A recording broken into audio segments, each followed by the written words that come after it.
Shoutout nga pala kay Jerome Platero bumili ng sapatos at maraming salamat sa iyo kaibigan.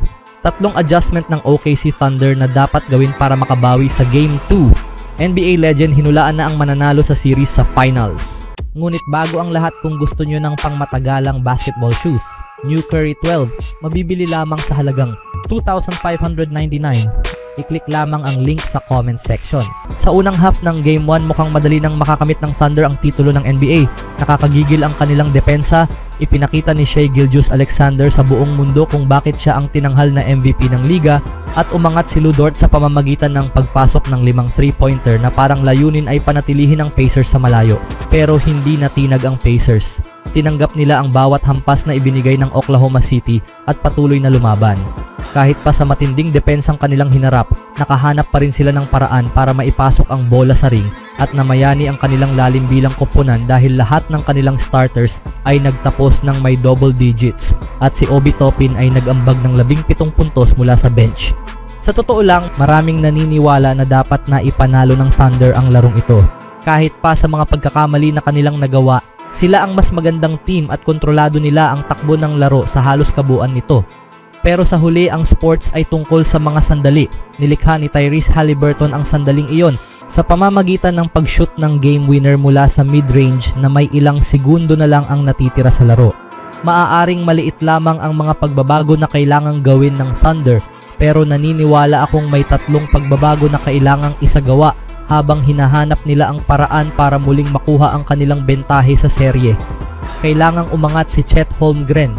Bagamat halos hindi nakalaro si Chet Holmgren sa buong season ng Thunder, malinaw na mas maganda ang kanilang galaw kapag naroroon siya sa court sa opensa at depensa. Sa huling dalawang laro ng Thunder sa Western Conference Finals, gumawa si Holmgren ng 22 at 21 puntos ayon sa pagkakasunod habang naglaro ng higit 30 minuto sa bawat laro. May 3 block din siya sa parehong laban at malaki ang naitulong niya sa rebounds. Gayunpaman, sa Game 1 ng NBA Finals nahirapan si Holmgren, gumawa lamang ng 6 na puntos at 1 block sa loob ng 24 na minuto. Kahit pa naging matagumpay ang Oklahoma City sa regular season nang wala si Holmgren, mahirap isipin na mananalo sila sa seryeng ito kung hindi siya aangat at magpapakita ng kanyang kakayahan. Marahil, ang pagbagsak ng opensa ni Holmgren ay dahil sa isa pang kapansin-pansing problema na lumutang sa unang laro sa series. Ang opensa ay nakakagulat na naging matamlay. Alam ng kahit sinong kaswal na taga-subaybay ng Oklahoma City Thunder na ang pinakamalakas nilang sandata ay ang kanilang depensa. Pinatunayan nila ito sa 25 turnovers na kanilang pinilit mula sa Pacers, pati na rin sa kamanghamanghang on-ball defense nila buong gabi.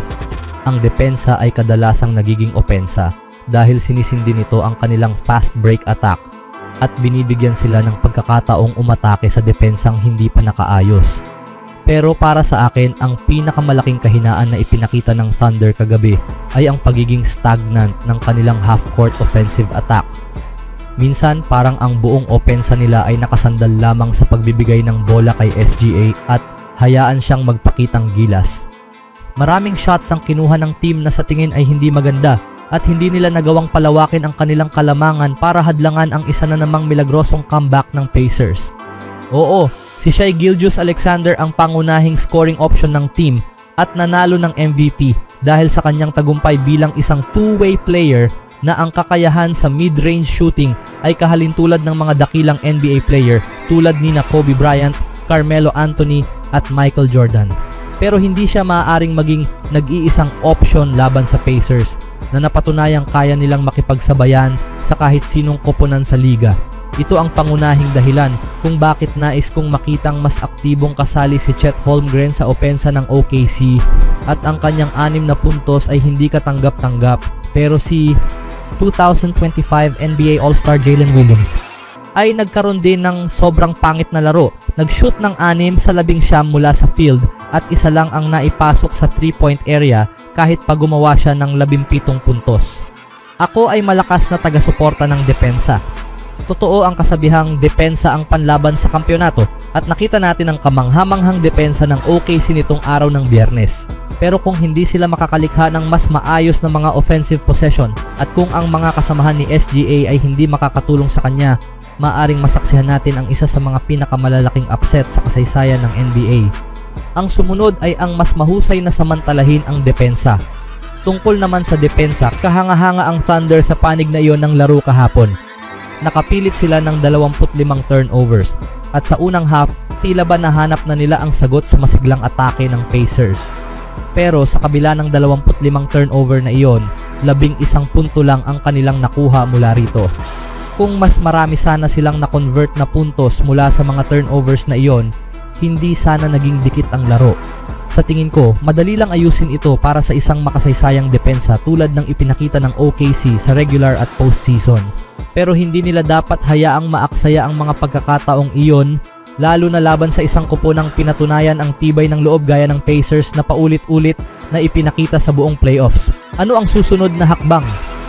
Sigurado akong mag-a-adjust ang Thunder. Napatunayan na ni Mark Daigneault na isa siya sa pinakamagagaling na coach sa basketball at nakita natin ang pagsubok sa koponang ito sa Western Conference Semifinals kontra Nuggets matapos silang matalo sa Game 1 dahil sa game winner ni Aaron Gordon. Sa seryeng iyon, wala silang ibinigay na duda sa Game 2 at tinalo nila ang Nuggets sa isang wire-to-wire blowout win. Magagawa kaya nilang itama ang kanilang mga pagkakamali at ipakita ang kanilang dominasyon laban sa Indiana Pacers? Iyan ang isang bagay na kailangang abangan sa araw ng Lunes. Nakakatuwang isipin, nagawa ng Pacers ang eksaktong bagay na sinabi sa NBA legend Gary Payton na magiging salik na magpapasya sa NBA Finals. Indiana Pacers patungo sa panalo sa serye ayon kay Gary Payton sa isang press conference para ipromote ang nalalapit na Bud X NBA House event sa Mumbai. Nagbigay ng preview si NBA legend Gary Payton tungkol sa NBA Finals. Ayon sa dating NBA champion, magiging isang 7-game series ito at ang unang kopo ng mananalo sa laro sa home court ng kalaban ang siyang magwawagi sa buong serye. Parehong may 5 manlalaro ang dalawang kopo na kayang magsagupaan. Sa tingin ko magiging maganda ang seryeng ito. Palagay ko aabot ito sa 7 laro. Ang unang matatalo sa kanilang home court marahil ang siyang matatalo sa serye.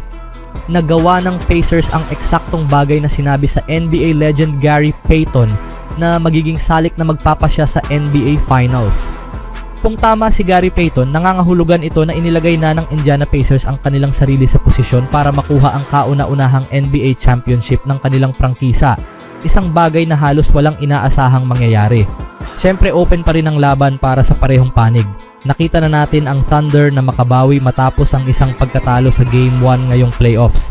Sa buong laro, ang Indiana Pacers ay tunay na nalampasan ang napakagandang performance ng OKC Thunder. Maaaring isipin ng isang karaniwang tagahanga na hindi maganda ang nilaro ng Thunder sa Game 1. Pero ang totoo, nanalo ang Pacers dahil sa kanilang katatagan. Dominado kasi ng Thunder ang laro sa loob ng 47 minuto at 59.7 seconds in 48 minutes basketball game. Hindi dapat hayaang makubli ng clutch performance ni Haliburton ang katotohanang napakalakas ng ipinakitang laro ng Thunder. Oo, ipinakita sa larong ito na kailangan pa nilang paghusayin ang kanilang opensa at depensa sa ika-4 na quarter. Ngunit isang malakas na Game 1 performance ito para sa kuponang itinuturing na paborito. Maaaring mangyari ang upset pero hindi dapat hayaang sirain ng pagkatalong ito ang kanilang momentum. Pero kayo mga kaibigan, sino sa tingin nyo?